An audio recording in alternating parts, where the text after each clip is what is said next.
கர்த்தராகிய இயேசு கிறிஸ்துவின் நாமத்தினாலே உங்கள் அனைவரையும் நான் வாழ்த்தி வரவேற்கிறேன். இந்த கால வேளையிலே உங்களை பார்ப்பதிலே கர்த்தர் எனக்கு மிகுந்த சந்தோஷத்தை கொடுத்திருக்கிறார். இன்றைக்கு நாம் பார்க்க போகிற ஒரு ஆவிக்குரிய ஜீவித்தின் ரகசியத்தை நான் சொல்ல போகிறேன். கர்த்தர் சித்தமானால் இன்றைக்கு உட்கார்ந்து இன்றைக்கு முழுவதும் இந்த நாளிலே இதை உட்கார்ந்து நீங்கள் தியானம் பண்ணி கொண்டிருங்கள். கர்த்தர் உங்களை ஆசீர்வதிப்பாராக. எடுத்து வாசியுங்கள். ஏசாயா புத்தகம் 66 அதிகாரம் 5 வசனம். கர்த்தருடைய வசனத்துக்கு நடுங்குகிறவனே அவருடைய வார்த்தையை கேளுங்கள். என் நாமத்தின் நிமித்தம் உங்களை பகைத்து நல்ல கவனியில என் நாமத்தின் நிமித்தம் உங்களை பகைத்து உங்களை அப்புறப்படுத்துகிற உங்கள் சகோதரர் கர்த்தர் மகிமைப்படுவாராக என்கிறார்களே. பாருங்களேன், இந்த விஷயம் பாருங்களேன். என் நாமத்து நிமித்தம் உங்களை பகைத்து, இன்னைக்கு இயேசு கிறிஸ்துவின் நாமத்து நிமித்தம் அநேக கிறிஸ்தவர்கள் புறஜாதிகள் நடுவிலே பகைக்கப்படுகிறார்கள். இன்னைக்கு சொல்ல போனா அந்த புறஜாதிகள் மத்தியில் மட்டுமல்ல, உலகத்திலையும் பகைக்கப்படுறாங்க. இன்னைக்கு நான் சொல்றேன், கவனிங்க. உலகம் வேறு, பூமி வேறு. பூமியில தான் இந்த உலகம் இருக்கிறத வச்சு உலகத்துல பூமி இல்லை. நல்லா கவனிங்க. உலகம் வேறு, பூமி வேறு. பூமி, அதாவது அவர் சொல்ற ஒரு வார்த்தை, பூமியும் அதன் நிறைவும் கர்த்தருடைய சொல்லிக்கிறத வச்சு உலகம் அதன் நிறைவும் கர்த்தருடைய சொல்லல. நல்ல கவனிங்க, பாருங்களேன். என் நாமத்து நிமித்தம் உங்களை பகைத்து சொல்லும் போது இன்னைக்கு நான் கொடுக்கிற டாபிக்கே பார்த்தீங்கன்னா, உலகத்தை நீங்கள் பகைக்க வேண்டும் அல்லது உலகத்தை நீங்கள் எப்படி பகைக்க வேண்டும், இதுதான் அடுக்கிறார். பாருங்களேன், நீ யாருக்காக வாழ்ந்து கொண்டிருக்கிறீங்க? உலகத்துக்காக வாழ்ந்து கொண்டிருக்கிறீங்களா அல்லது இயேசு கிறிஸ்துவின் நாமத்துக்காக வாழ்ந்து கொண்டிருக்கிறீங்களா? எந்த நாமத்துக்காக வாழ்ந்து கொண்டு?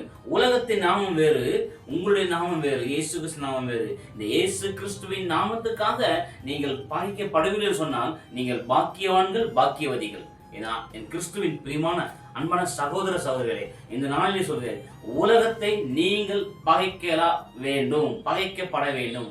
உலகத்திலே நீங்கள் பகைக்கப்பட்டால் மட்டுமே தான் நீங்கள் அவருக்காக பாக்கியவான்களை இருக்க முடியும். எப்படி உலகத்துல பகைக்கப்படுறாங்க? உலகத்தை என்னதான் இருக்கணும்? உலகத்தை என்ன நான் செய்யணும்? உலகத்துல என்ன செய்யணும்? நான் உலகத்தை என்ன செஞ்சா நான் பகையாலே மாறுவேன்? அல்லது உலகத்திலே இயேசு கிறிஸ்துக்கு விரோதமான காரியங்களை செய்து சொன்னால் நீங்கள் இயேசு கிறிஸ்துக்கு பகையாலே இருப்பீங்க. இல்லைன்னா உலகத்துக்கு நீங்கள் பகையாலே இருக்கணும். ஏன்னா என்ன பண்ணுறது, திடீர்னு இந்த ஒரு வார்த்தை கொண்டு வரீங்க அப்படின்னு சொல்லாதீங்க. ஏன் தெரியுமா? உலகம் உங்களை பகைக்கப்பட வேண்டும் அப்படின்னா உலகத்துல வாழணுமா, வாழக்கூடாதா? இல்ல, உலகத்துல வாழணும். அப்ப எதுதான் கர்த்தர் உலகத்தின் காரியங்களாய் அவர் வைத்திருக்கிறார்? எதன் நிமித்தம் உலகத்தில் நீங்கள் பகைக்கப்பட வேண்டும்? பாருங்களேன், எடுத்து வாசிங்க.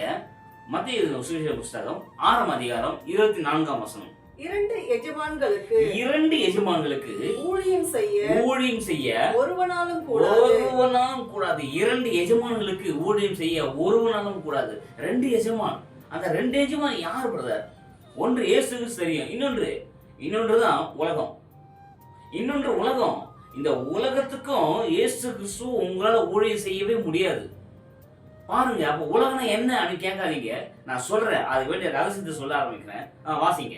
ஒருவனை பகைத்து மற்றவனை சிநேகிப்பான் அல்லது ஒருவனை பற்றிக்கொண்டு மற்றவனை அசட்டை பண்ணுவான். பாருங்க, ஒருவனை பகைத்து ஒருவனை சிநேகிப்பான் அப்படின்னு சொல்லும் போது, ஒண்ணு நீங்க இந்த உலகத்துல வாழும்போது இயேசு கிறிஸ்துவை பகைக்கணும், அவருடைய வார்த்தையை பகைக்கணும்.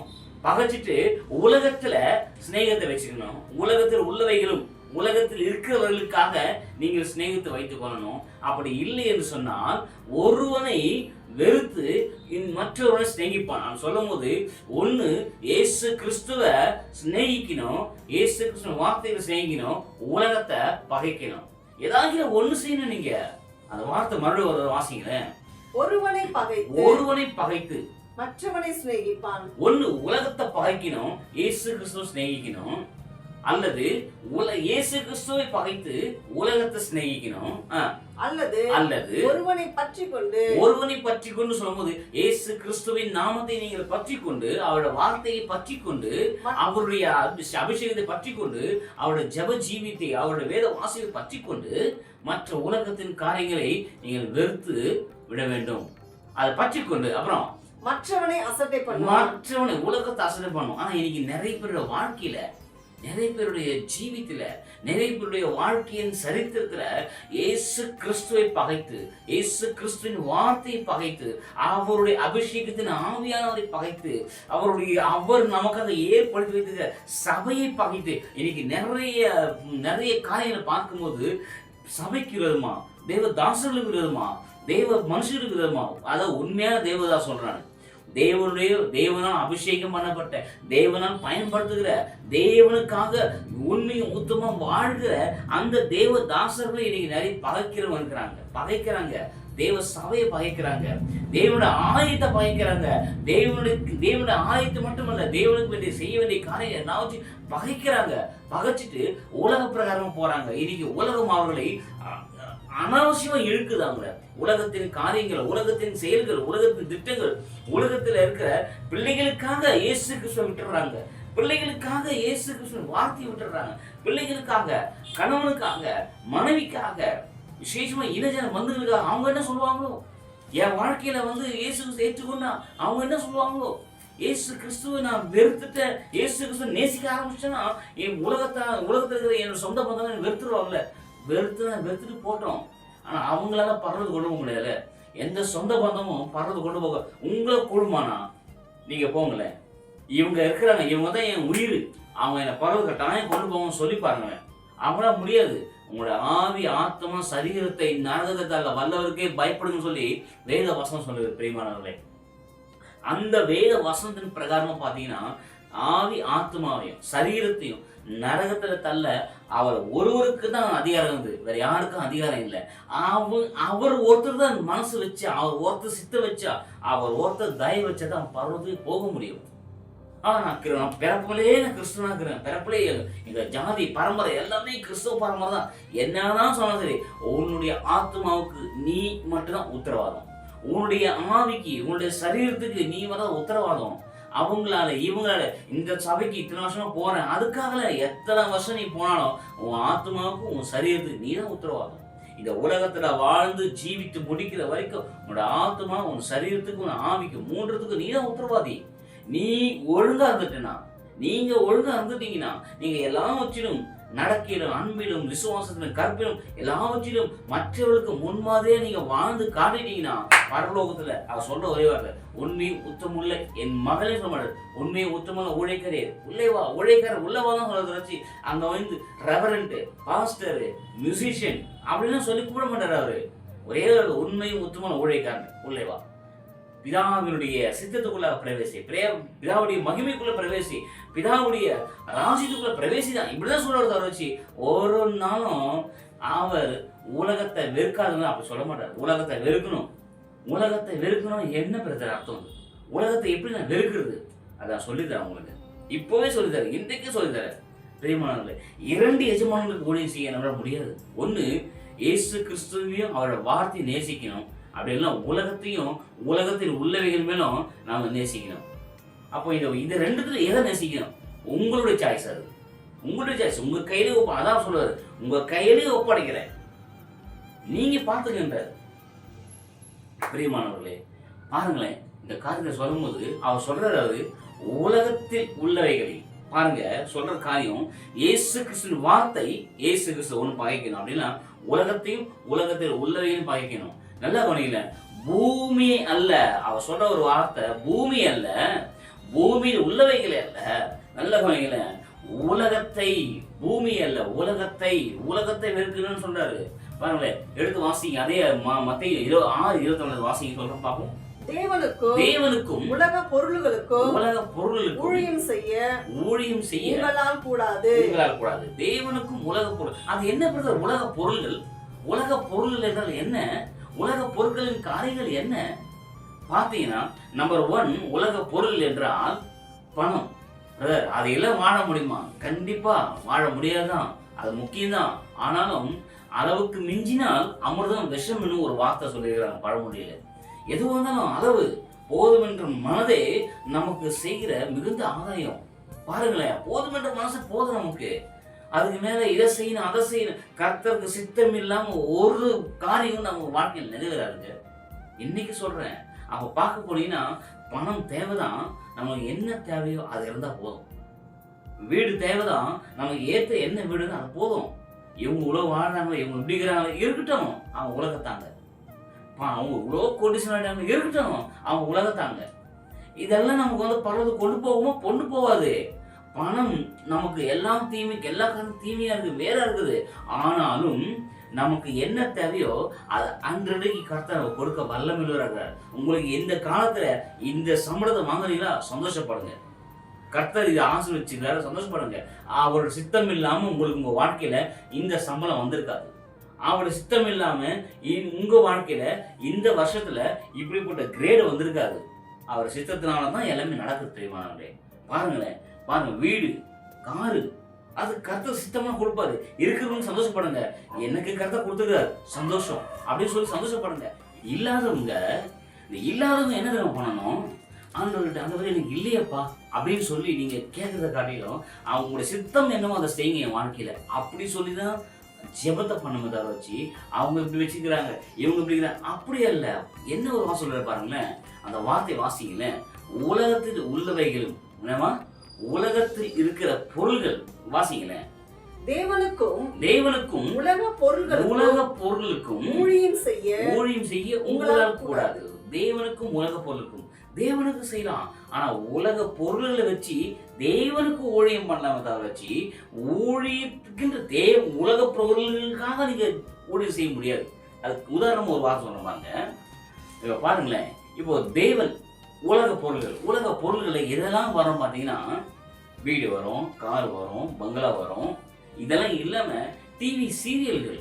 இன்னைக்கு அநேக கிறிஸ்தவ குடும்பத்துல டிவி சீரியல்ல பார்த்து அழிஞ்சு கொண்டு இருக்கிறாங்க. அந்த டிவி சீரியல்ல பாத்தீங்கன்னா மாமியாரை எப்படி சாவடிக்கலாம், மருமகளை எப்படி சாவடிக்கலாம், இவங்களை எப்படி சாவடிக்கலாம், அவங்க இப்படிதான் உலகம் போற போக்கு. இப்படி ஒரு பகையை உண்டாக்குது. உலகத்துக்கும் தெய்வ பிள்ளைகளுக்கும் ஒரு பகையை உண்டாக்குற போல உலகத்தில் இருக்கிற பிள்ளைகளுக்கே, உலகத்தில் இருளான பிள்ளைகளுக்குள்ளவே ஒரு பகையை உண்டாக்குறாங்க. பிரியமானவர்களே, எனக்கு என்ன சொல்ற, ஒருவேளை டிவி சீரியல், ஒருவேளை பொழுதுபோக்காக டிவி சீரியஸ், கொரியன் சீரியஸ், இன்னும் முக்கியமா சொல்ல போனா வெளிநாட்டில் இருக்கிற அந்த டிராமா, இது எல்லாம் இந்த நாடகங்கள், இதெல்லாம் நீங்க பாக்குறீங்கன்னா தயவு செய்து அதை விட்டு இயேசு கிறிஸ்துவின் நாமத்தினாலே ஊழியக்கார குடும்பங்களும் சரி, அல்லது தேவனுடைய பிள்ளைகளா இருக்கிற விசுவாசிகளாலும் சரி, இதை பார்த்து கொண்டிருக்கிற அருமையான சகோதர சகோதரிகளே, தயவு செய்து அந்த டிவி சீரியல்ஸ், நாடகங்கள், பொழுதுபோக்குகள், விளையாட்டு, களியாட்டங்கள் இது எல்லாத்தையும் விட்டுட்டு அவருக்காக மட்டும் ஊழியம் பண்ணுங்க. எப்படி ஊழியம் பண்ணுவீங்க தெரியுமா? சுவிசேஷத்தை கொண்டு போய் சொல்ற ஒரு விதமான ஊழியம். நீங்க உங்களுடைய ஆத்மாவை, உங்களுடைய ஆவியை, உங்களுடைய சரீரத்துல ஒடுக்கி உட்கார வச்சு நீங்க தேவ சமூகத்துல 1 மணி நேரம் 2 மணி நேரம் ஜெபத்துல என்னதான் உங்க சரீரத்துல பலவீனங்கள், சோர்வுகள், அசதிகள், போராட்டங்கள் வந்தாலும் அதையெல்லாம் மேற்கொண்டு அந்த ஜெபத்துல உட்கார்ந்து அந்த வேத வாசித்துல உட்காரும் போது பாத்தீங்கன்னா அதுவே நீங்க அவருக்கு செய்யத்தக்க புத்தியுள்ள ஆராதனை. முக்கியமா சொல்லப்போனா புத்தியுள்ள ஊழியம் கூட அது. அதை நீங்க செய்யுங்க. ஏன்னா இந்த சரீரம் மாம்சத்தின் இச்சைகள் நிறைந்திருக்க சரீரமா தான் இருக்குது. அந்த சரீரத்தை நீங்க தேவ சமுதிரம் ஒடுக்கி உட்கார வைக்கிறீங்களே, அது உங்க சரீரத்தை நீங்க செய்யற ஊழியம். இன்னொரு விஷயம் பாத்தீங்கன்னா, இது எல்லாம் இல்லாம முக்கியமா வேற என்ன பிரதர் இருக்குது? டிவி சீரியல் விட்டுறோம், ரைட், ஓகே. இல்ல, உங்க கையில இருக்கிற உங்களுடைய உலகமே உங்களை தேவனுக்கும் உங்களுக்கும் நடுவாக பிரிச்சு வச்சிருக்குது. அதுதான் உங்க கையில இருக்கிற அலைபேசி, செல்போன். இந்த செல்போன்ல மணிக்கணக்கா நேரத்தை வீணடிக்கிறீங்க. எப்படி தெரியுமா? ஷேர் சாட், ஃபேஸ்புக், யூடியூப், இது எல்லாம் அதான் நன்மைதான், நல்லதுதான், என்ன சொல்ல வரல. எது உங்களுக்கு நல்லது தேவைப்படும் அதை எடுத்துங்க. அதை எடுத்துட்டீங்கன்னா அதோட முடிச்சுடுங்க. அதுக்காக 1 மணி நேரம் 2 மணி நேரம் 3 மணி நேரம் நிறைய பேர் இருக்கிறாங்க. விடிய 5 மணி வரைக்கும் 5 மணி வரைக்கும் 5 மணி வரைக்கும் அவங்க செய்யற காரியங்கள் பார்த்தீங்கன்னா கண்ணுகள்லாம் பூத்து போய் கண்ணுலாம் அப்படியே வெளிச்சம் இல்லாம ரொம்ப, அதுக்கப்புறம் டாக்டர் போய் கண்ணு எனக்கு சரியா தெரியல, கண்ணு பிளர்ரா இருக்குது. இதெல்லாம் சொல்ல வேண்டிய அவசியமே கிடையாது. ஏன் தெரியுமா? நம்ம சரியான நேரத்தை நம்ம தூங்கி வந்து அதிகாலையில தேவனை தேடும்போது, அதிகாலை தேவனை தேடுகிற நேரத்தை கூட அந்த அலைபேசியில் எழுந்தோடனே அலைபேசி பக்கத்துல இருக்குதான்.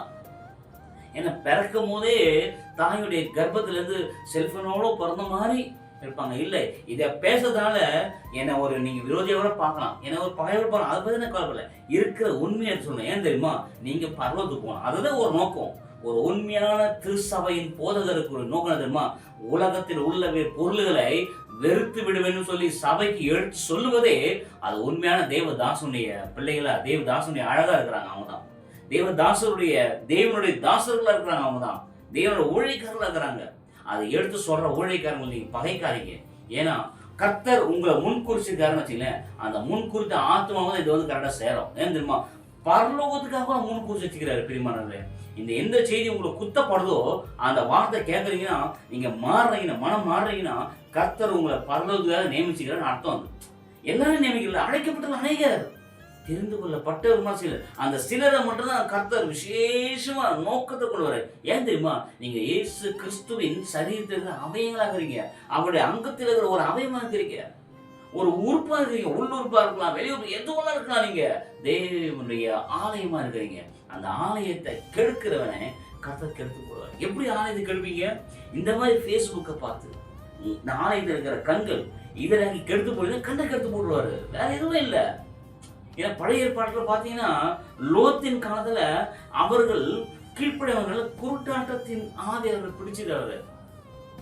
லோத்தின் மனைவியை வெளியே வந்தாங்க, ஆனா உலகத்தின் ஆசையை திரும்பி பார்த்தாங்க. ஐயோ அங்க எல்லாம் பொருள் இருக்குதே, அங்க இருக்க செழிப்பா இருந்துச்சுன்னு திரும்பி பார்த்தாங்க. உப்பு தூரம் அந்த உப்பு தூரம் ஆனவங்க இப்ப அந்த உப்பு எடுத்து போய் டெஸ்ட் பண்ண பார்த்தாங்க. அந்த உப்பு தூரம் ஆன லோத்தின் மனைவிய உப்பு தூரம் நிக்கிறாங்க. அவங்கள போய் நிறைய ஆர்காலஜிஸ்ட் போய் செக் பண்ண பார்த்துக்கிறாங்க. செக் பண்ணல, கொஞ்சம் எடுத்து நாக்கில் நக்கி பார்த்துக்கிறாங்க. ஒரு இதுவும் இல்லை, ஒரு சுவையும் இல்லை, சாரமற்று போயிருக்குது. அது அப்படியே உலகத்தின் காரியங்கள் நிறைவேற்றப்பட்டதை காணப்படுகிறது. நீங்கள் உலகத்துக்கு உப்பா இருக்கிறீங்க, உப்பானது சாரமற்று போனால் ஒன்றத்துக்கு உதவுது, அதனால ஓரமணி கேட்கிறாரு. அதை ஒன்றத்துக்கு உதவலாம், ஓரமா நின்னுடணும். பிரியமானவர்களே, இன்றைக்கு நான் ஒரு காரியத்தை சொல்றேன், கேளுங்க. ஏன்னா இந்த காரியத்தை நான் சொல்லணும்னு நான் சொல்ல ஆவியானவர் ஏவுதல் படுத்தணும்னு சொல்றேன். ஒன்று, ஃபேஸ்புக்கில் வெளியே வாங்க, ஃபேஸ்புக் வச்சுங்க. ஏன்னா முக்கியமான ஆவிக்குரிய ஜீவியத்தின் காரியங்களை பார்க்குறீங்கன்னா பாருங்க, தெய்வ செய்தி கேளுங்க. அதுக்கப்புறம் அந்த நிமிஷத்தை விட்டு வெளியே வந்துருங்க. அதே மூழ்கி இருக்காதீங்க. இன்னைக்கு அநேக வலைதளங்கள் அப்படியே இழுக்கப்பட்டு இருக்கிறாங்க. யூடியூப்ல போனாவே ஃபுல் அண்ட் ஃபுல் கம்ப்ளீட்டா உங்களுக்கு என்ன தேவையோ எடுத்துங்க, எது தேவையோ எடுத்துங்க, எல்லாமே எடுக்கணும். உலகத்தின் காரியங்கள் எடுக்காதீங்க. 1000 காரியங்கள் உலகத்தின் காரியங்கள் இருக்குது. யூடியூப்ல நல்லதாக இருக்குது, கெட்டதாக இருக்குது. உங்களுக்கு தேவையான நல்லதை மட்டும் எடுத்துட்டு அந்த டைம் மட்டும் வெளியே வாங்க. அது மட்டும் இல்லை, ஷேர் சாட், அதுலேயே உங்களுக்கு என்ன தேவையோ அதை மட்டும் எடுத்து வெளியே வாங்க. நீங்க எல்லாமே நேரத்தை அப்படியே உங்களுக்கு தெரியுமா? உங்களுக்கு உங்களையும் அறியாமல் உங்களுடைய ஜெப நேரத்தை, உங்களுடைய வேத வாசிப்பு நேரத்தை, உங்களையும் அறியாமல் உங்களுடைய அபிஷேகத்தை நேரத்தை, உங்களையும் அறியாமல் உங்க தேவ சமூகத்தில் உட்கார்ந்து வேதத்தை வாசிக்கிற நேரத்தை, உங்களையும் அறியாமல் உலகம் என்ற பிசாசின் காரியங்களா இருக்கிற இந்த உலக பொருளா இருக்கிற இந்த செல்போன் உங்களுடைய நேரத்தை திருடி கொண்டிருக்கிறது. அதனால சொல்றாரு, உலகத்தின் அதிபதி வருகிறான், என்னிடத்தில் அவனுக்கு ஒன்றும் இல்லை. I am always perfect. எப்பவுமே பர்ஃபெக்டா இருக்கிறவர் தேவனாகிய கர்த்தர் இயேசு கிறிஸ்து எப்பவுமே பர்ஃபெக்டா இருக்கிறார். அவன் வந்து எங்கிட்ட பார்த்து ஒரு குறை கண்டுபிடிக்கிற அளவுக்கு என்கிட்ட ஒண்ணுமே இல்லை. இன்னைக்கு நான் சொல்றேன், உங்க கிட்ட தான் குறை ஆகுது அப்படின்னு சொல்லி நம்மள சுட்டி காட்ட போயிட்டாருங்க அவரு. இன்னைக்கு நானும் தான் சேர்த்து சொல்றேன். ஏன் தெரியுமா? உலகத்துல இருக்கிற அத்தனை பேருமே பரிசுத்தவான் கிடையாது. தேவ சமூகத்துல போய் நிக்கிறவங்க பாருங்க. எப்போ தெய்வம் நம்மளை உள்ள கூப்பிட்டு உண்மையை ஒத்துமான ஊழியக்காரனே உள்ளவான்னு கூப்பிடா பாருங்க, அப்போதான் நம்ம பர்ஃபெக்ட் நம்ம அங்க தெரியும், இங்க தெரியாது. அதனால இன்க்ளூடிங் என்னையும் சேர்த்து சொல்றேன். நான் இந்த மெசேஜ் கொடுக்கறதுனால நான் பர்ஃபெக்ட் அப்படி சொல்ல வரல. நம்ம பர்ஃபெக்ட் ஆகிக்கொண்டு இருக்கிறோம், நம்ம பரிசுத்தம் ஆகிக்கொண்டு இருக்கிறோம். முடிவு பரியந்தும் நிலை நிற்கிறவனே ரட்சிக்கப்படுவான். இந்த காரியத்துல நினைச்சு நிக்கணும். நான் ஒவ்வொரு நாளும் பாரப்பட, ஆண்டவரே என்ன நினைச்சு நிக்க வைங்க, ரட்சிப்பு நினைச்சு நிக்க வைங்க, அபிஷேகம் நினைச்சு நிக்க வைங்க. அபிஷேகம் மட்டுமல்ல, ஜெப ஜீவித்துல இன்னும் அதிகமா தேவ சமூகத்தை தேடணும்பா. இப்படிதான் நான் சொல்லுவேன். வச்சு மறிக்கிற வரைக்கும் எல்லாருமே பர்ஃபெக்டா மாறணும்னு ஆசைப்படுவாங்க. பிரியமானவர்களே, எதற்காக கர்த்தர் இந்த வார்த்தை உங்களுக்கு கொடுத்தா தெரியாது. தயவு செய்து இந்த வார்த்தையை விட்டு வெளியே போகாதீங்க. இப்படிதான் பேசுறது நினைக்காதீங்க. ஏன் தெரியுமா? இன்னைக்கு சொல்றேன் பாருங்க, அடுத்த ஒரு காரணம் சொல்றேன் பாருங்க. யூடியூப், ஃபேஸ்புக், இன்ஸ்டாகிராம், நிறைய பேர் இன்ஸ்டாகிராம்ல ரீல்ஸ் போடுறதுக்கு, ஃபேஸ்புக்ல ரீல்ஸ் போடுறதுக்கு, யூடியூப் ரீல்ஸ் போடுறது அநேகர் தங்களோட வாழ்க்கையை இழந்திருக்கிறாங்க. ரீல்ஸ் போடுறதுக்காகவே அநேகர் தங்களுடைய உயிரை இழந்திருக்கிறாங்க. அந்த ரீல்ஸ் போடும்போது கூட கீழே விழுந்து தலையில அடிபட்டு, அது இல்லாம கீழே விழுந்து தண்ணியில விழுந்து அப்படியே அடிச்சுட்டு போய் எவ்வளவு பேர் தங்களுடைய குடும்பத்துக்கு ஒரு நபரை இழந்துக்கிறாங்க தெரியுமா? ரீல்ஸுக்காக. பிரியமானவர்களே, அதெல்லாம் முக்கியம், அதெல்லாம் வாழ்க்கை. அதை போட்டா எப்படி சம்பாதிக்கலாம் பணத்தை, இப்படி பணம் சம்பாதிக்க அவசியம் இல்லை, எப்படி வேணும் சம்பாதிக்கலாம். ஆனா கர்த்தருக்கு உண்மையை உத்தமுள்ள ஒரு பணத்தை சம்பாதிக்கணும் தான் கர்த்தர் ஆசைப்படுவார். நீங்க அவர்கள் கர்த்தரை நம்புகிறோம் செழிப்பான், கர்த்தரை நம்ப செழிக்க முடியாது. என்னதான் அன்றைக்கு நமக்கு தேவையான காரணம் கொடுப்பாரு வச்சு, அன்றைக்கு தேவையான ஆகாரத்தை கொடுப்பாரு. ஆனா என்னைக்கு சொல்ல பாருங்க பெரியமான, அது மட்டும் இல்ல, அடுத்த ஒரு உலக பொருள் என்ன தெரியுமா? நீங்க தினந்தோறும் பார்க்குற இந்த டிவி சீரீஸ் மட்டும் அதை வாட்ச் பண்றதை காட்டிலும் 1 மணி நேரம் நீங்க தேவ சமூகம் உட்கார பாருங்க. 1 மணி நேரம் ஜபத்துல, 1 மணி நேரம் வேத வாசல் உட்காருங்க. எங்களுக்கு தெரிஞ்சதெல்லாம் இதுன்னு நாங்கள் சொல்லுவோம். உங்களை எப்படியாவது பர்வத்துக்கு கொண்டு போய் சேர்க்கணுமே சொல்லி இந்த வார்த்தைகள் வருது. தயவு செய்து இந்த வார்த்தையை ஸ்கிப் பண்ணிட்டு போவாதீங்க. உங்களுக்கு பிடிக்கலன்னா ஒரே ஒரு காட்டு மட்டும் செய்யுங்க ப்ளீஸ். தயவு செய்து நீங்க உங்களுக்கு பிடிக்கலன்னா நீங்க என்ன பண்றீங்க, மற்றவங்களுக்கு ஷேர் பண்ணிட்டு போங்க. உங்களுக்கு பிடிக்கலன்னா தயவு செய்து நீங்க அதை பிடிக்காம நீங்க லைக் பண்ணிட்டு போங்களேன். இயேசு கிறிஸ்து உங்களை லைக் பண்ணுவார். பிடிக்கலான்னு லைக் பண்றாரு தேவர் சொல்லிட்டு இயேசு கிறிஸ்து உங்களை லைக் பண்ணுவார். நீங்க ஒரே ஒரு காரியம் மட்டும் பண்ணுங்க, ஜெபத்துல போய் உங்க வாழ்க்கையை ஏசப்பா கிட்ட சப்ஸ்கிரைப் பண்ணுங்க. உங்களுக்கு பிடிக்கலையா மற்றவங்களை சப்ஸ்கிரைப் பண்ண முடியும் வைங்க, லைக் பண்ணுங்க, ஷேர் பண்ணுங்க. ஆனா கமெண்ட் பண்ணுவாங்க பாருங்க, இந்த பாசம் சரியில்லை, இவரு சரியில்லை, இவரு இந்த மெசேஜ் சரியில்லை, என்கிட்ட கொடுத்து பாருன்னு. எல்லாம் சரிதான். ஆனா தேவ சமுதிரம் உட்கார்ந்து பாக்குறதுக்கு அங்க போய் அவர்கிட்ட கமெண்ட் பண்ண, ஆண்டவரே நீங்க கொடுத்துருக்காங்க அதிகாரத்தை, அந்த கமெண்ட நாங்க செயல்படுத்துறாங்க அப்படி கமெண்ட் பண்ணுங்க. நொட்டெடுத்து கமெண்ட் பண்ணக்கூடாது. பிரியமானவர்களே, என்னைக்கு நான் சொல்றேன், கர்த்தர் எதுக்காக இந்த வார்த்தையை என்னிடத்துல பேசுவேன்னு தெரியல. அடுத்த வார்த்தையை வாசிக்கல. யோவான் சுவிசேஷம் புஸ்தகம் 16ஆம் அதிகாரம் 15ஆம் வசனம். பிதாவினுடையவைகள் யாவும் என்னுடையவைகள், அதனாலே அவர் என்னுடையதில் எடுத்து உங்களுக்கு அறிவிப்பார் பாருங்க. பிதாவுடைய யாவும் என்னுடைய. அப்படின்னா பிதாவுக்கு பரலோகம் முக்கியம். பரலோகம், எருசலேம், சீயோன், சிங்காசனம் அது முக்கியம். அதுல இவரு தன்னுடைய ஒரே ஒரு குமாரனா இருக்கிறதுனால அந்த ஒரே ஒரு குமாரன் அவருக்கு ஈக்குவலா இல்லாம பிதாவுடைய யாவும் என்னுடையவைகள் அப்படி சொல்லும் போது பிதாவுக்கு பரலோகம்னா எனக்கும் பரலோகம் உண்டு, என்னுடைய எடுத்து உங்களுக்கு தரேன். அப்போ எவ்வளவு பேர் பாக்கியம் பண்ணிக்கிறோம் நீங்கள் நானும் இந்த பரலோகத்தின் காரியத்தை அனுபவிக்கிறதுக்கு.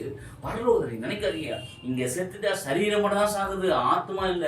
ஆத்மாவை யாரும் சாவடிக்க முடியாது. ஏன்னா ஆத்மாவை நரகத்துல தள்ளி சாவடிக்கிற அதிகாரம் இயேசு கிறிஸ்து ஒருவருக்கு மாத்திரமே உண்டு. ஆத்மா மனவளம் அல்லவாறு அவர் மட்டும்தான் அந்த அதிகாரம் உண்டு. பிரியமானவர்களே, எடுத்து வாசிங்களேன். நான் பிதாவினிடத்துக்கு போகிறபடியால் கொஞ்ச காலத்திலே என்னை காணாதிருப்பீர்கள், மறுபடியும் கொஞ்ச காலத்திலே என்னை காண்பீர்கள். அப்பொழுது அவருடைய சீஷரில் சிலர் நான் பிதாவினிடத்துக்கு போகிறபடியினால் கொஞ்சம் காலத்திலே என்னை காணாதிருப்பீர்கள் என்றும் மறுபடியும் கொஞ்ச காலத்திலே என்னை காண்பீர்கள் என்றும் அவர் நம்முடைய சொல்லுகிறதின் கருத்து என்ன என்று தங்களுக்குள்ளே பேசிக் கொண்டது நன்றி. பாருங்களேன், யோவான் 16ஆம் அதிகாரம் 15, 16, 17 வாசிமா. அப்பொழுது அவருடைய சீஷரில் சிலர் நான் பிதாவினிடத்துக்கு போகிறபடியினால் கொஞ்சம் காலத்திலே என்னை காண்பீர்கள் என்று. கொஞ்ச காலத்துல எனக்கு காண்பீங்க. எப்படியா? கொஞ்ச காலத்துல எனக்கு காண்பீங்க. இப்ப இல்ல, கொஞ்ச காலத்துல பார்க்க போறீங்க. பாருங்களேன், நீங்க இப்போ பாக்குறது நினைக்காதீங்க, இப்ப இருக்கிற வார்த்தை நம்பாதீங்க நினைக்காதீங்க. ஒரே ஒரு காரியம் சொல்றேன், இன்னும் கொஞ்ச காலத்துல இயேசு வரப்போற அவரோட வருகைக்கு நம்ம ஆயத்தப்படுத்துறாரு. தயவு செய்து ஆயத்தமாகுங்க. அவரோட வருகைக்காக நீங்க ஆயத்தமாகுங்க. அவரோட வருகை விசேஷமானது. பிரியமானவர்களே, அந்த வருகைக்கு நீங்க ஆயத்தமாகுங்க. கர்த்தர் உங்களை வழி நடத்துவாராக. இன்னொரு வார்த்தை மட்டும் சொல்ல முடிக்க போறேன். யோவான் சுவிசேஷ புத்தகம் 15 அதிகாரம் 19 வசனம் எடுத்து வாசிங்க. நீங்கள் உலகத்தாராய் இருந்தால் உலகம் தன்னுடையதை சிநேகிக்கும். நீங்கள் உலகத்தாரா இருந்தால் உலகம் தன்னுடைய, இப்ப நீங்க உலகத்துல இருக்கிறீங்க, நீங்க உலகத்தின் பிள்ளைகளா இருக்கிறீங்க, உலகத்தோடு கூட ஐக்கியமா எல்லா காரியங்களும், எல்லா சுப காரியங்கள்ல உலகத்துல என்னென்னலாம் காரியங்கள் செய்யறாங்களோ மற்ற மதத்தினர் செய்யறது போல நீங்க எல்லாமே செய்து கொள்வீங்கன்னா உலகம் உங்களை கண்டிப்பா நேசிக்க, ஐயோ இவர் நம்ம கூட வந்து ஐக்கியம் ஆயிட்டாரு, இவர் நம்முடைய பிள்ளை சொல்லி உலகத்தில் உள்ளவைகளும் உங்களை நேசிக்கும். நீங்க யூடியூபை நேசிக்க யூடியூப் உங்களுக்கு நேசிக்க ஆரம்பிங்க. நீங்க ஃபேஸ்புக்கை நேசிக்க இன்னும் 20 ஃபாலோவர்ஸ் நேசிக்க அது உங்களை நேசிக்க ஆரம்பிக்கும். முடிவிலே மரணத்தை மரணமா மாறும். இது எத்தனை பேர் தெரியுமா ஃபேஸ்புக் நிமித்தம் தன்னோட வாழ்க்கையை சீரழிச்சு போயிருக்கிறாங்க. ஆனா ஃபேஸ்புக் குறை சொல்ல, நல்லது அதுல என்ன தேவை எடுத்துங்க, அதுல என்ன நன்மையின் காரியம் அதை எடுத்துங்கன்ற. நான் கெட்ட காரியம் எடுக்காதீங்க, தயவு செய்து எடுக்காதீங்க, எடுத்து வாசிங்க. நீங்கள் உலகத்தாரா இராதபடியினாலே நான் உங்களை உலகத்திலிருந்து தெரிந்து கொண்டபடியினாலே, உலகத்தில் இருந்து நல்ல கவனிங்க, பூமியிலிருந்து தெரிந்து கொண்டபடியால, உலகத்தில் இருந்து. அப்ப உலகத்துக்கு பூமிக்கு என்னன்னா, பூமிக்கு உள்ளதான் உலகமே வந்துருது. அப்ப உலகம்னா என்ன தெரியுமா, எல்லா பொருள்களும் அப்படின்னு அர்த்தம். நம்முடைய வாழ்க்கைக்கு தேவையான அத்தியாவசியமான பொருட்கள் அனைத்தும் இந்த பூமியிலே இருக்கிறபடியால் இந்த பூமியில் இருக்கிற பொருள்கள் அத்தனையும் தான் உலகத்தை குறிக்கிறது. உலகத்தில் இருக்கிற ஒவ்வொரு பொருள்களும் உலகத்தை, இப்ப இந்த ஃபேனு, லைட்டு, மற்ற அநேக காரியங்கள், சின்ன காரியங்கள், துணி, மற்றபடி ஒவ்வொரு காரியங்களும், உலகத்தில் இருக்கிற ஒவ்வொரு காரியங்களும் உலகத்துக்கு தேவையான காரியங்கள் இருக்குது, நமக்கு தேவையான காரியங்கள் இருக்குது. ஆனாலும் அதை எதிர்த்தாவே அதை எடுத்துக்கின்றாரு. தேவையில்ல தூக்கி போடுங்க, அதையும் எடுத்து கையில் வச்சுக்கிறீங்க. உலகத்தில் மிருகம் எழுது, நீங்க தேர் எடுத்து கையில் வச்சுக்க முடியுமா? அது குணத்தை காட்டும். அதனால அதல்ல, உலகத்தில் இருக்கிற பொருள்களை நீங்க நேசிக்க கூடாது. உலகத்துல உங்களை உண்டாக்கி வச்சுக்கிறாரு பாருங்க, அங்க உண்டாக்குற அவரை நேசிக்கணும். உலகத்தில் இருக்கிற பொருளை வாசிங்க. நீங்கள் உலகத்தாரா இராதபடினாலும் நான் உங்களை உலகத்திலிருந்து தெரிந்து கொண்டபடினாலும் உலகம் உங்களை பகைக்கிறது. அவ்வளவுதான். உலகம் இயேசு கிறிஸ்து உங்களை தெரிந்து கொண்டபடினால உலகம் உங்களை பகைக்கும், கட்டாயம் பகைக்கும் உலகம். ஏன் தெரியுமா உலகம் பகைக்கிறது தெரியுமா அர்த்தம்? உலகம் போற போக்குல என்ன வேர்ல்டுல எப்படியெல்லாம் எவ்வளவு மாறி போயிருக்குது. இவர் இப்பதான் வந்து புதுசா எதாவது சொல்லுகிறாரு. ஆமா, உலகம் மாறும், உலகத்தில் இருக்கிற எல்லாமே மாறும். இன்னைக்கு ஆரம்ப காலகட்டத்துல ஓட்ட காலம் வச்சிருந்தாங்க, அதுக்கப்புறம் நோட்டா மாறிச்சு, அதுக்கப்புறம் இப்ப என்ன மாறிச்சு, அப்புறம் பேங்க் அக்கௌண்ட்ல இருந்து நம்ம எடுக்கிற மாறிச்சு, அதுக்கப்புறம் இப்ப யூபிஐ வந்துச்சு, இதுக்கு அப்புறமா சிப்பு வராங்க. எல்லாம் மாறும் போது ஐயா உலகம் போற ட்ரெண்ட்ல எல்லாம் மாறினும், உலகம் போற போக்குல போயினே இருந்தாங்க. உலகம் போற போக்குல அவங்க போட்டோம், நீங்க போகாதீங்க. ஏன்னா நீங்க அதுக்காக அழைக்கப்படல, நீங்க பரலோகத்துக்காக அழைக்கப்பட்டிருக்கீங்க. விசுவாசிக்கிறீங்களா? நீங்க பரலோகம் மட்டும் அழைக்கப்படுறீங்க, அதை மட்டும் நோக்கத்தை வச்சு அதை மட்டும் செய்யுங்க. பரலோகம் உங்களை எதிர்பார்த்து கொண்டிருக்குது. நீ பரலோகம் சேர மாட்டியா? பரலோகத்துல வந்துட்டுன்னா குடும்பமா வந்து பரலோகத்தை தேவனை ஆராதிக்க மாட்டீங்களா? கர்த்தர் உங்களை நியமிச்சிருக்காருன்னா, கர்த்தர் உங்களை அழைத்திருக்காருன்னா அவர் தெரிந்து கொண்டிருக்கிறார். அழைக்கப்பட்டவர்கள் அநேகர், தெரிந்து கொள்ளப்பட்ட சிலர். அந்த சிலர்ல ஏன் நீங்க ஒருத்தரக்கூடாது? தெரியுமானங்களே, இது அநேகருக்கு ஷேர் பண்ணுங்க, அநேகருக்கு நீங்க கொடுங்க. அநேகர் இதை பார்த்துட்டு அவங்க வாழ்க்கையில தங்களோட வாழ்க்கையின் காரியங்களை மாத்துட்டோம். ஐயோ இவ்வளவு நாள் உலகத்தின் காரியங்களை போய் கொண்டிருந்தோமே, இதுக்கப்புறம் நம்ம ஏசப்பாக வாழாமே வாழட்டும். தெரியுமானங்களே, நீங்க அதை செஞ்சீங்கன்னா நீங்க ஒரு ஊழியத்தை விசேஷமா செய்றீங்கன்னு அர்த்தம். உங்களை அறியாம அந்த ஊழியத்தை நீங்க செய்றீங்க. ஒருவேளை இந்த ஒரு வலைதளத்தை கூட நீங்க இது ஒரு ஊழியமா செய்யுங்களேன். உங்களுக்கு பிடிச்ச மெசேஜ் மாதிரி கொடுக்கணும் இல்லை, இந்த மெசேஜ் நீங்க எடுத்து நீங்க கொடுத்து பாருங்க. அவங்க வாழ்க்கையில அவங்க மாற்றத்தை உணர்வாங்க. ஆமா, நான் இப்படிதான் உலக பிறகு போய் கொண்டு, உலகத்துக்கு பின்னாடி போய் கொண்டு இருந்தேன். இன்னைக்கு நான் சொல்றேன், உலகம் என் பின்னே, சிலுவையின் முன்னே, இயேசு கிறிஸ்து எனக்கு முன்பாக இருக்கட்டும் சொல்லி நீங்க பாருங்க. கர்த்தர் ஆசீர்வதித்து வழி நடத்துவார். வாசிங்க. அதே வாசிங்க. நீங்கள் உலகத்தாராய் இருந்தால் உலகம் தன்னுடையதை சிநேகிக்கும். உலகம் தன்னுடையதை சிநேகிக்கும். நீங்கள் உலகத்தாராய் இராதபடினாலும் நான் உங்களை உலகத்திலிருந்து தெரிந்து கொண்டபடினாலும்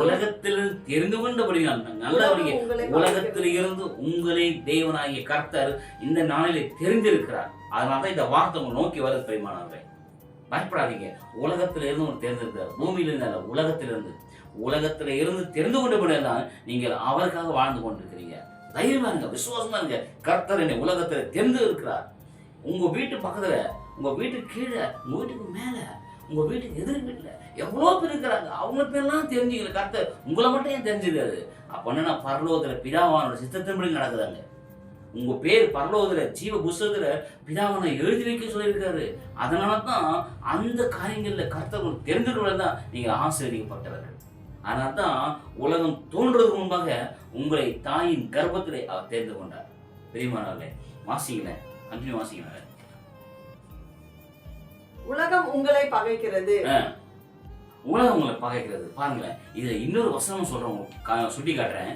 யோவான் சுவிசேஷ புஸ்தகம் 9ஆம் அதிகாரம் 39ஆம் வசனம். அப்பொழுது இயேசு காணாதவர்கள்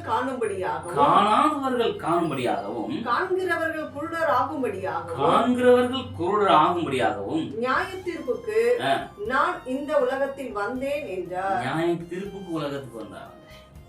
உலகத்தை நியாயத்துக்கு உங்களை இல்ல, உலகத்தில் இருக்கிற உங்களை இல்ல, உலகத்தை நியாயத்திற்கிறதுக்காக வந்தாரு. பிரியமானவர்களே, அந்த உலகத்தின் பிடியில சிக்கி கொண்டிருக்கிறவர்கள் விடுதலை ஆகாதபடிக்கு உலகத்தோடு ஐக்கியமாக சேர்த்து உலகத்தை நியாயத்திருக்கிற போல அவங்களும் நியாயத்திருப்பாரு. அப்போ நீங்க விடுதலை பெறணும்னா கட்டாயம் உலகத்தை விட்டு வெளியே வரணும். அப்படின்னா இந்த உலகத்தோடு செத்துணுமா? இல்ல. உலக காரியங்களா இருக்கிற இந்த Facebook, YouTube, இந்த தேவையில்லாத காரியங்களை விட்டு வெளியே வா. அதை விட்டு வெளியே வந்தாதான் கர்த்தருடைய ஆசீர்வதிப்பாரு. கர்த்தர் தெரிந்து கொள்வாரு. அவர் வருகை எப்போ வரும் தெரியாது, ரகசியம் எப்போ வரும் தெரியாது. அவர் எக்கால சத்தம் அவங்களுக்கு மட்டும் தான் காது கேட்கும். வந்த உடனே டக்குன்னு மறுமாறிடுவாங்க, காணாம போயிடுவாங்க, மறைஞ்சிடுவாங்க. அப்போது உலகம், நீங்க உலகத்தை இருக்க வரைக்கும் அவங்களுக்கு உபத்திரமா இருக்கும். நீங்க வருகையில் எடுத்துக்கொள்ளப்பட்டீங்கன்னா, பரலோகத்திலிருந்து எடுத்துக்கொள்ளப்பட்டீங்கன்னா, அப்போ பாத்தீங்கன்னா உலகத்தின் காரியங்கள் உங்களை தொட முடியாது. ஆனா நீங்க நினைக்கலாம், அப்போ நான் சாகணுமா? இல்லை, எல்லாருக்கும் மரணம் புராணம் உண்டு பெருமானவர்களே. ஆனாலும் அந்த உலகத்தின் காரியங்களுக்கு வெளியே வரணும். உலகத்தின் வெளியே வரணும்னா கட்டாயம் ஜெபத்தில் இருக்கணும், கட்டாயம் வேதம் வாசிக்கணும். காலையிலேருந்து ஜெபம் பண்ணுங்க, காலையிலேருந்து வேதம் வாசிங்க. அதுதான் உங்களுக்கு உங்க குடும்பத்துக்கு நல்லது. நீங்க என்ன பண்ணீங்கன்னா அது உங்க பிள்ளைங்க பண்ணும். நீங்க பண்றது பிள்ளைங்க பண்ணும், பிள்ளைங்க பண்றத தலைமுறைகள் பண்ணும். அதனால தயவு செய்து உலகத்தில் இருக்கிற காரியத்தை வெளியே வாங்க. நீங்க பிள்ளைங்க எதுக்கு செல்போன் நோண்டிங்கன்னா கண்டிப்பா பிள்ளைங்களும் 20% நோண்டுவாங்க. நீங்க பிள்ளைங்க எதுக்கு இதை பார்க்கணும் அதை பார்க்கணும், நீங்க அதை பார்ப்பாங்க. நீங்க பிள்ளைங்க எதுக்கு பண்றது அத்தனையும் பிள்ளைங்க வாட்ச் பண்ணுவாங்க. நீங்க இப்போ சொல்றேன், நீங்க பிள்ளைங்க எதுக்கு ஜெபம் பண்ணி பாருங்க. அம்மா ஜெபம் பண்றாங்களே, அப்பா ஜெபம் பண்றேன், நானும் ஜெபம் பண்றேன், வந்து நேரம் பார்க்கறது உணர்வு படும். அம்மா பைபிள் படிக்கிறேன், நானும் பைபிள் படிக்கிறேன், அதுவும் பைபிள் படிக்க ஆரம்பிக்கும், வேதத்தை வாசிக்க ஆரம்பிக்கும். நீங்க அந்நிய பாஷை பேசணும், பிள்ளைங்களும் அந்நிய பாஷை பேசும். பேசுகிற கர்த்தரோட ஆவியானவர் பகிரங்கமா இறங்குவாரு. பாலகர் வாயில துதியை போடுறது, பாலகர் அந்நிய பாஷை போட மாட்டாரா? அந்த விசுவாசத்துல கடந்துவாங்க, கர்த்தவங்களை வழிநடத்த ஆசீர்வதிப்பார். அதிகமானவர்களே, இந்த நாளிலே கர்த்தர் சொல்கிற காரியத்தின்படி நீங்க செய்து பாருங்க. கர்த்தவங்களை வழிநடத்தி ஆசீர்வதிப்பார். காணாதவர்கள் காணும்படியாகவும் காண்கிறவர்கள் குருடராக இருக்கும்படிக்காகவும் நியாய தீர்ப்புக்கு நான் இந்த உலகத்தில் வந்தேன் என்றார். பாருங்க, அப்போ காண்கிறவர்கள் காணாதபடிக்கு, அப்போ இந்த உலகத்தை பார்க்கிறவங்க உலகத்தை பார்க்க முடியாதபடிக்கு, உலகத்தில் இருக்கிற பொருள்களை பார்க்க முடியாதபடிக்கு, காண்கிறவர்கள் குருடராக இருக்கும்படிக்காகும். இன்னைக்கு நம்ம பார்க்கிறோம், ஆனா உலகத்தின் பிடியில் இருக்கும்போது ஆவிக்குரிய ஜீவியம் நமக்கு குருடமாய் காணப்படுகிறது. அதனால்தான் இந்த உலகத்தின் அதிபதி பிசாசானவன் உங்களுடைய மனக்கண்களை குருடாக்கினானே. வேத வார்த்தை இருக்கிறது, உங்களுடைய மனக்கண்களை குருடாக்கி வச்சுக்கிறான். அதனால்தான் ஆவிக்குரிய ஜீவிதத்துல சபைக்கு போகும்போது வெளியில உட்காருது, உள்ள போய் பயபக்தியா உட்கார்றது இல்லை, வெளியில உட்காருது. வெளியில உட்காரும் போது கண்டிப்பா தெரிஞ்சுங்க, என்னுடைய ஆவிக்குரிய கண்கள் குருடாக்கப்பட்டு இருக்கிறபடியால் தான் நான் வெளியே உட்கார்ந்து கொண்டிருக்கேன். இல்லைன்னா சபைக்குள்ள பயபக்தியா உள்ள வந்து உட்கார்ந்து ஆண்டவர் ஒரு வார்த்தையை கேட்பாங்க. சபை உள்ள உட்காரும் போது செல்போனை நோண்ட மாட்டாங்க, கேட்டா பைபிள் இல்ல. பைபிள் வாட்ஸ்அப்ல இருக்குது, ஆப் பைபிள் ஆப் இருக்குது. அதனால எனக்கு இது போதும் கொண்டு போனோம் இல்ல. பைபிளை நீ சுமக்கணும். வேதத்தை நீ சுமந்தா வேதம் உன்னை சுமக்கும். முதல் வயதுல கணிதத்தை புஷ்டியா இருப்ப நீ. செல்போனும் சுமக்கிறவன் கிடையாது. செல்போன் ஒரு பார்ட் ஆஃப் த ஒரு காரியம் அது. ஆனா பைபிள் சுமக்கணும். ஏன் தெரியுமா சொல்றேன்? பைபிள் ஆப் வந்துச்சு பிரதர், இருக்கட்டும். பைபிள் ஆப் இருந்தாலும் சரி. ஏன் நிறைய ஃபுட்டு எல்லாம் பிக்சர் இருக்குது, பிக்சர் எடுத்து சாப்பிட முடியுமா? நீங்க ஆகாரம் சாப்பிடணும்ல, லைவா சாப்பிடுறீங்களே, அது போலதான் சொல்றேன். ஆகாரம் எப்படி நீங்க லைவா சாப்பிட்டா பசி அடங்குதோ, அது போலதான் வேத புஸ்தகத்தை நீங்க லைவா கொண்டு போனாதான் உங்களுடைய ஆவிக்குரிய ஜீவியம் புஷ்டி ஆகும். பிரியமானவர்களே, கர்த்தர் சித்தமானால் மற்றொரு காரியங்களை அடுத்த வாரத்தில் பார்க்கலாம். கர்த்தர் உங்களை வழிநடத்தி உங்களை ஆசீர்வதிப்பாராக. இந்த காரியத்தை அநேகருக்கு ஷேர் பண்ணுங்க, அநேகருக்கு சப்ஸ்கிரைப் பண்ண சொல்லுங்க, அநேகரை லைக் பண்ண சொல்லுங்க. கர்த்தர் உங்களை வழிநடத்தி உங்களை ஆசீர்வதிப்பார். கண்களை மூடி ஜெபிப்போமா? கர்த்தர் நல்லவர், அவர் கிருபை என்றும் உள்ளது. கண்களை மூடுவோம். ஸ்தோத்திரம் தகப்பனே, நேற்று மீண்டும் வாக்கு மாறாதவரை இன்றைக்கு உலகத்தை குறித்து பேசியிருக்கிறீங்கப்பா. உலகத்தை எப்படி பகைக்கணும், அந்த பகைக்கிற காரியங்களை நீங்கள் எப்படி விடுதலை கொடுப்பீங்கன்னு சொல்லி நீங்க பேசியிருக்கிறீங்க. ஒருவேளை உங்களுடைய பிள்ளைகள் இந்த செய்தியை கேட்டுக்கொண்டிருக்க உங்களுடைய பிள்ளைகள் கட்டாவே, ஒருவேளை எந்த குடும்பமானாலும் சரிப்பா, என் பிள்ளைகள் இப்படிதான் மாட்டி கொண்டிருக்காங்களே, அந்த தாய் தகப்பனுடைய கண்ணீர்கள் ஒருவேளை இந்த பார்த்து கொண்டிருக்க இந்த சேனலை பார்த்து கொண்டிருக்கிறவர்களுடைய கண்களை தண்ணீர் வரும்னு சொன்னா தயவு செய்து அவருடைய குடும்பத்திலே ஒரு மாற்றத்தை கட்டளையிடுவீராக. ஒரு உலகத்தின் பிடியிலிருந்து இவர்களை விடுதலை செய்வீராக. உலகத்தின் ஆண்டவரே பாவத்தை சுமந்துக்க தேவ ஆட்டுக்குட்டியை வந்திருப்பதை கர்த்தாவே, இவர்களிடத்திலே கர்த்தாவே உங்களுடைய ரத்தத்தை சிந்தி ஆண்டவர்களை மீட்டிருக்க தேவனா கர்த்தர் இவர்களை நினைவு கூர்ந்து இந்த உலகத்தின் பிடியிலிருந்து வெளியே வரும்படிக்காக அவருடைய குடும்பத்துக்கு ஒவ்வொரு நபர்களுக்கும் ஆண்டவர் இயேசுவின் நாமத்தை விடுவிப்பீராக. ரத்தத்தின் கோட்டையெல்லாம் மூடி மறைத்து கொள்ளுங்கப்பா. தேவையான சொன்னீங்க, வழி நடத்துங்க, காத்து கொள்ளுங்க, ஆசிரியங்க. எல்லா வித காரணம் உடைய காத்து ஒவ்வொருவரும் தாப்பனே எந்தெந்த பிடியிலிருந்து வெளியே வர வேண்டுமோ அந்த பிடிகளிலிருந்து வெளியே வரும்படிக்காக இயேசுவை நாமத்தை கட்டளை ஜெபிக்கிறேன்ப்பா. காத்து கொள்ளுங்க, வேணும் ஆசிரியங்க. இயேசுவை நாமத்தில் ஜெபிக்கிறேன் எங்கள் ஜீவன் நல்ல பிதாவே. ஆமென், ஆமென், ஆமென். God bless you.